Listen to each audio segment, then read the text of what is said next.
everyone. Today we're going to be talking about the working memory. The working memory is a component of memory that holds and processes a limited amount of information. The duration of information is probably 5 to 20 seconds. The working memory is active once we pay attention to a stimulus. We begin to transfer its information and put the information to use. Our working memory processes information from sensory memory. The new information is heightened state of activity retrieves task-related information for long-term memory. Here we have a model of how memory works. We think of it as an executive, which is the supervisor, and his three assistants. In the first bubble, we have the central executive, and then in the three under here, we have visual spatial, we have episodic buffer, and phonological loop. Working memory can be considered an active system that has a central executive and three assistants. The central executive acts as the information supervisor within the working memory. It focuses attention on importance, integrating information, and planning long-term memory, selecting strategies as well to apply when processes and planning information and organize complex behavior. So, to break down the assistants, the three assistants, we have the phonological loop as the first one, which allows us to store auditory information for a few seconds and to repeat phonological information to extend its availability within working memory and increase the chances of remembering it. The visual sketchpad temporarily stores and allows rehearsal of visual and spatial information. The episodic buffer is a temporary storage system that includes information from the visual spatial sketchpad, the phonological loop, and the LTM, which is the long-term memory, into a single representation. So basically, the episodic buffer is a combination of all of them. The working memory and its components are generally unable to process two verbal tags or auditory tasks at the same time. So, for example, I'm still able to say surfboard while reading. So that means that I can do that with my memory, but it cannot allow me to do tasks when I'm talking plus do an auditory task. So I can sing and read a book, or I can listen to music and read a book, but it will not let me have two verbal tasks or two auditory tasks at the same time.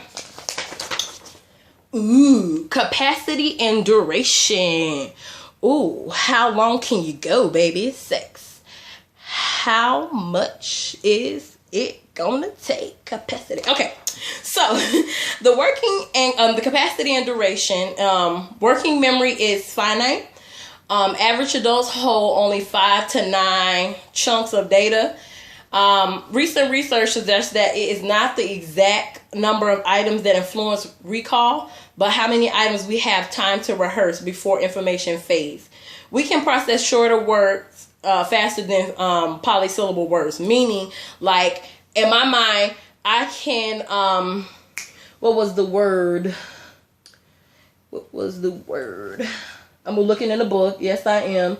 I can say hat before I can say, I can remember hat before I can remember opportunity, because that is the way that our memory works. We're able to remember shorter words than words that are polysyllable. More capacity and duration. Cognitive loads is making more demands on working memory than others. The extent of cognitive load depends on complexity of tasks, students' prior knowledge and skills, and lastly, types of supports provided. Researchers have introduced active long-term memory. Working memory can include memory processes that are outside of our conscious awareness. Some information in working memory is more readily available than others. Our capacity for processing information in memory changes based on the degree of the memory activity. How recently the information is being used. Next, we're going into the encoding processes. And if I'm moving too fast, that's what you guys have your book for. I'm just kind of going over it briefly. I just summarized it. Encoding processes is when we modify or reformat information to prepare for long-term storage. Some encoding occurs automatically. Automatic processing is when you brush your teeth, do your hair, wash your face. These are things that you normally wake up. They're considered your rituals. Here goes the definition of automatic processing. When encoding occurs automatically, basically. Effortful processing is the opposite. It means information processing which requires conscious effort and attention in order to retain data stored. Perfect example for that is reading. You have to have a cognitive ability or a conscious ability in order to read and to retain the information. So that's effortful processing. Effortful processing over time becomes automatic processing. So that means the more that we read or we tend to practice these things, they become our ritual. So that's how they can become interchangeable. Rehearsal is individuals can retain new information or repeating the information over and over to themselves. So you rehearse, you know, when you do a ballet recital or when you're working out, sweatband, working memory, you have to rehearse in order to get better. So it's basically the individual can retain information by doing it over and over. Maintenance rehearsal is repeating information over and over so it maintains indefinitely. So basically kind of like the same thing, but just doing it over and over so that it sticks, so that it stays.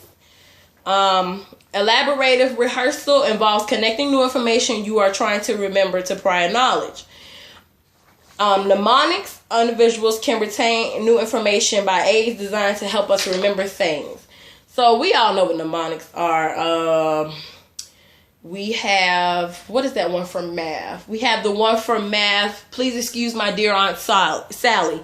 That is our PEMDAS theory to help us to know order of operations. So that's how mnemonics work. And then elaborative rehearsal, it makes you connect information with your prior knowledge. So what you know, you tend to make connections with things based off of what you know.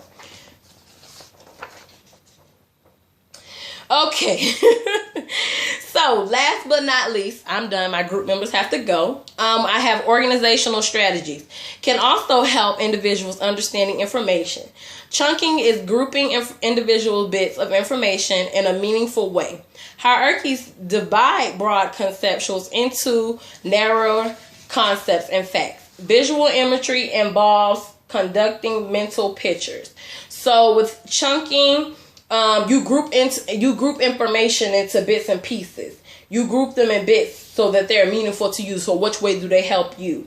Can never say this word. Hierarchies divide broader concepts into narrow concepts. Sometimes you'll see them like in a table. You'll have a couple of words in one bubble, and then going down that table, you'll see it more narrowed down. And lastly, to explain visual imagery is what we create, the mental pictures that we create in our mind. So that's it on the working memory. I'm done. Now on to the next chapter. Well, next section. Thank you.